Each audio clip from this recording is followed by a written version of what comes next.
நம்ம பொருள் நஷ்டமாக போகாதுங்க, பழுதாக போகாது. ஏன் சொல்கிறேன் அப்படின்னா, வசனம் சொல்லுது, அவர்கள் 40 வருஷம் நடந்தாங்க, செருப்பு அந்து போகலை, தேயலை. அந்து போகிறது ரெண்டாவது, செருப்பும் தேயலை. இயேசுவின் நாமத்தினால சொல்கிறேன். எனக்கு என்னென்னா, நம்ம அந்தளவுக்கு விசுவாசத்துக்கு போனோம் பிரதர் அண்ட் சிஸ்டர். இன்றைக்கும் செருப்பு தேயாது, இன்றைக்கும் செருப்பு அக்காதுன்னு ஒரு இடத்துக்கு வரணும். நம்ம எதையுமே சீரியஸாக பார்க்குறது இல்லை.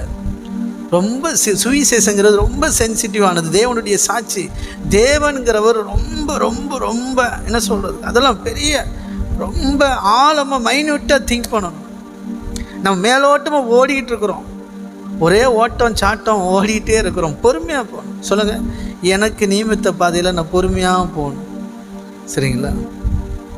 சரி. அதனால் எனக்கு அன்பானவர் ரொம்ப முக்கியம்.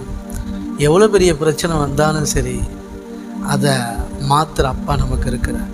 ஒரு காலத்தில் என்ன பிரச்சனை வந்தாலும் கஷ்டம், காசு இருக்காது, ஆள் இருக்காது.